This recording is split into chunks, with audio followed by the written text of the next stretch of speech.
Hello again, everyone. This is Randy, your sewing machine man, and we're looking at a Singer FASHIONMATE, not the FASHIONMATE from the good old days back in the 60s and 70s, but the updated, new and improved,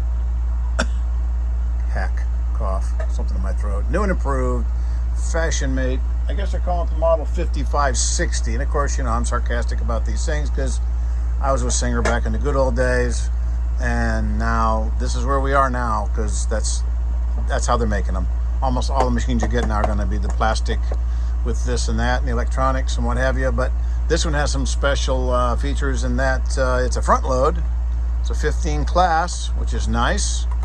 I like a front load 15 class. I prefer it to be in a more robust platform like a Kenmore 158 series or one of the old real heavy duty Singers from back in the day with alloy frames, but this is what we got. Now it's a hybrid, which means it's got analog on the bottom. Your feeders are analog. They're going to feed manually on a cam. And on top, your needle bar, which goes left and right. Let's see, get on the zigzag here. 1, 2, 3. And you'll notice that this little guy up here tells it to go left, right, left, right. That's how you know it's electronic. It's got an electronic pulse motor up here that makes the needle bar go left and right. Of course, if you're doing dainty, delicate stuff, this is not going to be a bad machine for you. If you're piecing quilt squares and doing stuff that's not very challenging, you see I got 2 layers of demo cloth there.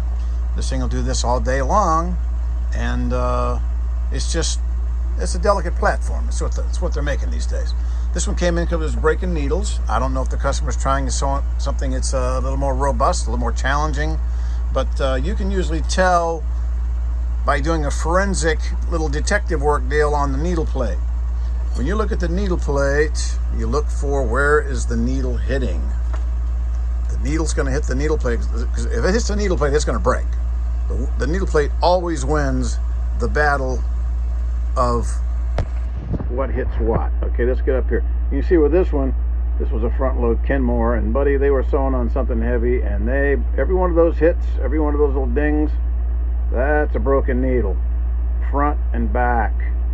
Some real serious damage. I mean, that could be cleaned up. You just polish it off, get your file it down. So when you get done, everything comes back to smooth. This one was in way worse shape than that. This actually had to be re-arched there and put a ramp on the back, ramp on the front. But you can do that and bring these things back to life.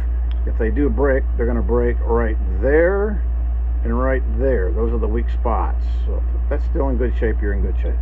But this one had needle hits on the front and the back, mostly on the back. That's usually because the customer is sewing on something heavy and they're pulling the fabric.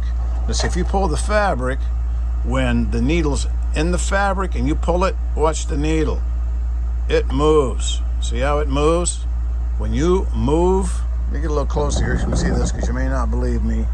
When you move the fabric and the needle hasn't cleared out yet, you're going to break a needle because the needle is in the fabric and you're getting it close. I'll get a hold of that. See the needle moves? Oh, the whole needle bar and everything is moving. But when all that movement will cause a needle to hit something because it goes down through a very narrow opening. Now, what exacerbated the problem was that the needle position, the alignment was off. I had to set that here. I'll show you that in a second.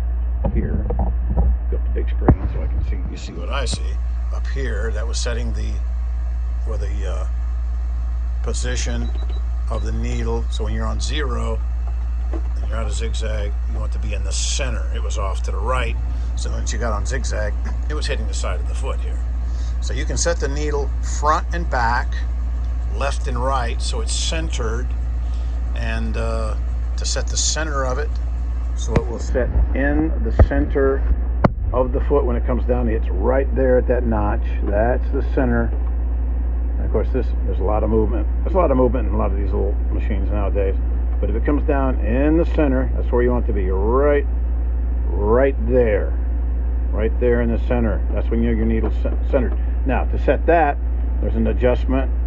Let's go back up here to the up here place. There's an adjustment right there. And there's a little lock nut on an Allen bolt, tiny little Allen bolt. Just bring it around so you can see what I'm talking about.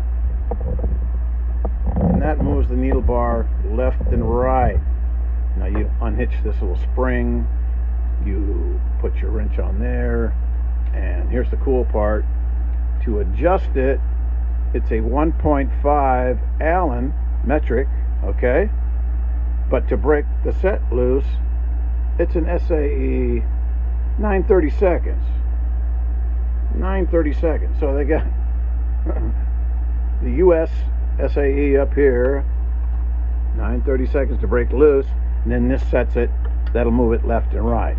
Turn it to the right to move it to the right, turn it to the left to move it back to the left, and that'll make your needle position go left and right. Now, to make it go front and back, let's get big screen here again. Up here on the very tip top, there's another place up here which takes a 2mm. Let's bring here to show what I'm talking about here, because this is pretty clever up here on the tip top, right here. Well, this center rod goes back in. There's a Allen there. That's going to be a 2mm, and you loosen that. Put that in there and loosen it like so. Bring it up like this. You can see what I'm talking about, like that. You loosen that, and what that does is that moves your needle front to back. So if your needle is centered, you know, too close to the front, it's hitting the front, or too close to the back, you know, it's not sit in this fashion here. You loosen that, you move the needle close to the back, close to the front, but you want to center it in the center of your foot. So you have both axes, this way and this way. Left, right is here, front, back is up here on the top with a 2mm, and that's what centers your needle and gets it alignment, because that's important, because it moves down through a pathway that's very, very, very close. There's not a whole lot of extra room on either side, so you want it to be centered properly. So when you want to go forward and back, it goes forward and back without striking.